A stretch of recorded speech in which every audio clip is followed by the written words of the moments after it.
ചുവന്നുള്ളി കൊണ്ട് ചിക്കൻ കറിയാണ് വെക്കുന്നത്. അപ്പോൾ എല്ലാം ചതച്ചിട്ടാണ് ഉണ്ടാക്കുന്നത്. അപ്പോൾ ഞാനിവിടെ ചുവന്നുള്ളി ചതയ്ക്കുന്നതാണ് കാണുന്നത്. കണ്ണിൽ നിന്നൊക്കെ നല്ല വെള്ളം വരുന്നുണ്ട്, നല്ല നീറ്റിലാണ്. അങ്ങനെ അതൊക്കെ ചതച്ച് വെച്ചു. അപ്പോൾ ഞാനിവിടെ വേപ്പില, ഇഞ്ചി, ഉള്ളി, ചുവന്നുള്ളി, വെളുത്തുള്ളി, പിന്നെ പച്ചമുളക്, ഇത്രയും കാര്യങ്ങളാണ് ഇവിടെ ചതച്ച് വെച്ചേക്കുന്നത്. പിന്നെ നമ്മൾ ചിക്കൻ കഴുകിയിട്ട് മാറ്റി വെച്ചു.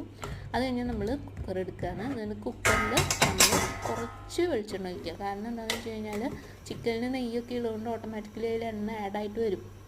കുറച്ച് ഒഴിച്ച് കഴിഞ്ഞാൽ ഈ ചതച്ച് വെച്ച എല്ലാ ഐറ്റംസും അതിലിട്ടിട്ട് ഒന്ന് ഇളക്കുക. ഒരു ഇഞ്ചി, ഉള്ളി, പിന്നെ പച്ചമുളക്, വെളുത്തുള്ളി, ചുവന്നുള്ളി എല്ലാം ഇട്ട് ഇളക്കി പിന്നെ കുറച്ച് ഉപ്പ് ആഡ് ചെയ്യുക. അത് കഴിഞ്ഞാൽ ചിക്കൻ ആഡ് ചെയ്തിട്ടൊന്ന് ഇളക്കുക. അത് കഴിഞ്ഞാൽ 1/2 ടീസ്പൂൺ കാശ്മീരി ചില്ലി പൗഡർ, ഇത് വേണമെന്നുണ്ടെങ്കിൽ മാത്രം ആഡ് ചെയ്താൽ മതി, കാരണം നല്ല പച്ചമുളക് ആഡ് ചെയ്തിട്ടുണ്ട്. അത് കഴിഞ്ഞാൽ നമ്മൾ ഈ ഉപ്പേരി മുളക് എന്ന് പറയും, ആ ഉപ്പേരി മുളക് ഒരു 2 ടേബിൾ സ്പൂൺ ആഡ് ചെയ്തു. അത് കഴിഞ്ഞാൽ 1 കപ്പ് വെള്ളം ഒഴിച്ച് തീ നല്ലപോലെ കൂട്ടി വെച്ച് കുക്കർ അടച്ച് വയ്ക്കുകയാണ്. അത് കഴിഞ്ഞാൽ നല്ല വിസിൽ വരും, ഒരു 2-3 വിസിൽ വരിക. അത് കഴിഞ്ഞാൽ നമ്മളത് തുറന്ന് വെച്ചിട്ട് ചിക്കൻ ഒന്ന് അമർത്തി നോക്കുക. അപ്പോൾ ഇവിടെ കാണിക്കുന്ന പോലെ ഒന്ന് വെന്തു എന്നുള്ളതിലായി കഴിഞ്ഞാൽ ഞാനിത് എടുത്തിട്ട് വേറൊരു പാത്രത്തിലോട്ട് മാറ്റുകയാണ്. അത് കഴിഞ്ഞിട്ട് ഇതിലെ വെള്ളം പോലെ ഇളക്കണം.